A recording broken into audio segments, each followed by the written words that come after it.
নমস্কার বন্ধুরা, হর হর মহাদেব।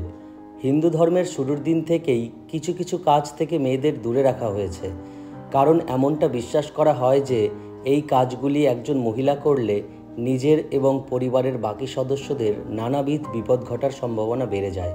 সেই সঙ্গে খারাপ শক্তির প্রভাব বেড়ে যাওয়ার কারণে অর্থনৈতিক ক্ষতি হওয়ার আশঙ্কাও যেমন থাকে, তেমনি আরও নানাবিধ সমস্যা মাথাচাড়া দিয়ে উঠতেও পারে। তাই তো বলি বন্ধু, বাকি জীবনটা যদি সুখে শান্তিতে এবং নিরাপদে থাকতে চান, তাহলে বাড়ির মহিলাদের এই কাজগুলি ভুলেও করতে দেবেন না যেন। প্রথমত, ভুলেও নারকেল ফাটানো যাবে না।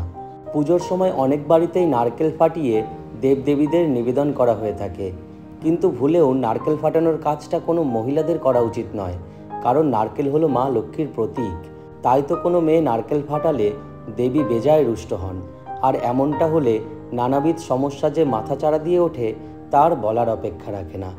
তাই তো পুজোয় নিবেদন করার জন্য নারকেল ফাটানোর কাজটা সবসময় ছেলেদেরই করা উচিত। দ্বিতীয়ত, হনুমানজির মূর্তি ছোঁয়া যাবে না। ভগবান সবার, তা আপনি ছেলে হন বা মেয়ে, কিন্তু শাস্ত্রে হনুমানজির মূর্তি ছোঁয়ার অধিকার দেওয়া হয়নি মেয়েদের, যা একেবারেই ঠিক নয়।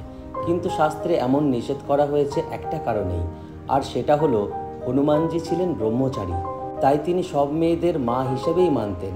আর ঠিক এই কারণেই হনুমানজির মূর্তি ছুঁতে এবং তাকে সিঁদুর লাগাতে মানা করা হয়েছে মহিলাদের।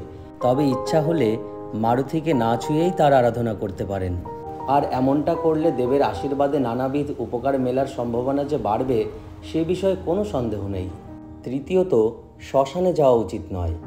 এই নিয়মটির পেছনে যে কারণটা রয়েছে সেটা কিন্তু বেজায় হাস্যকর। কী কারণ? শাস্ত্রমতে মহিলারা শ্মশানে গেলে ভূত বা খারাপ শক্তির খপ্পরে পড়ার আশঙ্কা থাকে, আর ঠিক এই কারণেই মেয়েদের এই নিয়মটি মেনে চলার পরামর্শ দেওয়া হয়ে থাকে। তবে আরেকটি কারণেও এই নিয়মটি মেনে চলা উচিত।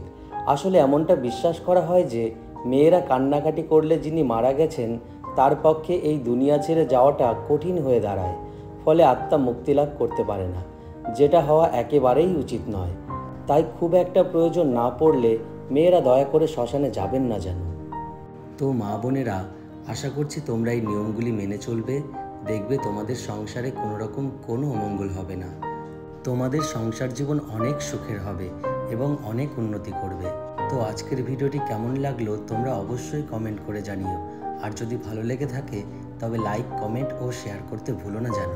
আজকের মতন এইটুকুই থাক, দেখা হচ্ছে পরের ভিডিওতে।